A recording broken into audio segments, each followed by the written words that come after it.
This episode is the penultimate in the ongoing saga of the WD Mills 18-pounder gun. With the models and figures just about finished, it's time to put a base together. First up, the base itself.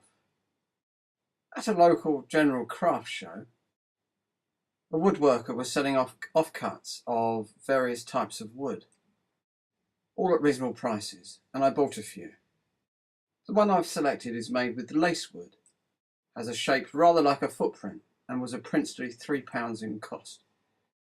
The scene I want to depict is something like this. Here soldiers are moving up to the line, looking across to a field artillery emplacement, placed as they were in those early war days in the open. It is a scene of late summer pasture and woodland. I see my model as being one of many rearguard actions, while the British Expeditionary Force retreated to the Marne to protect their flanks. So in my scene, the troops will be moving towards the back, covered by the artillery, with members of the reserve team making ready to whisk the gun away to safety when the time is right. So here, where the gun's limbers and figures are placed, will be grassland, with rough woodland to the right. I've added cork to the wooded area to add a bit of height to the model. This was stuck down with PVA glue, clamped and left overnight.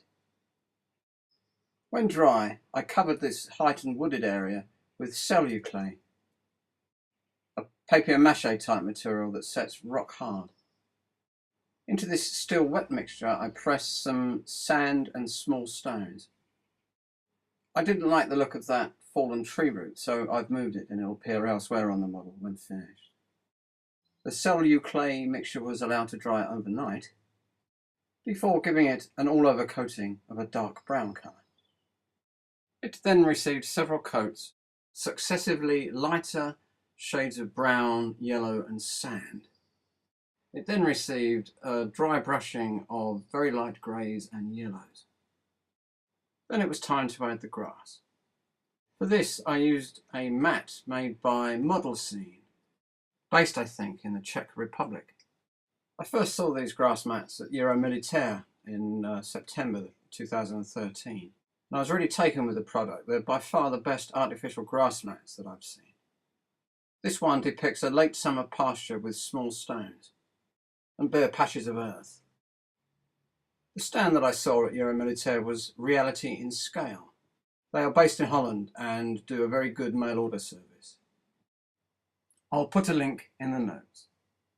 So, having bought some grass from a dealer in Holland, it was time to turf the base. Following the instructions provided by Model Scene, I soaked the bottom of the mat and then cut it to the size I wanted. It was stuck to the base with PVA white glue. The area to be wooded was given a random sprinkling of scatter material mixed with chopped up dried leaves. Turning to the trees, some time back I'd found some very cheap hornbeam trees in a clearance sale. To these I have added some homemade bushes and foliage. These have been made from the stems and roots of small potted plants that I rescued from the compost heap.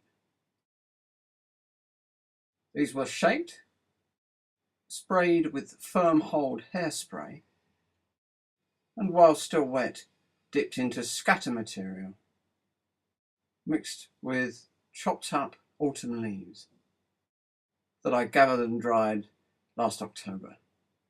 And these make quite neat little bushes.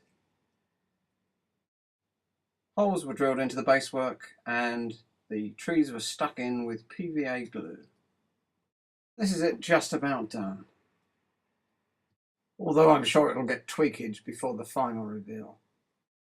For example, once the figures are on, I'll certainly be adding some small splashes of colour in the form of wildflowers. And now a few more shots of the base as it stands.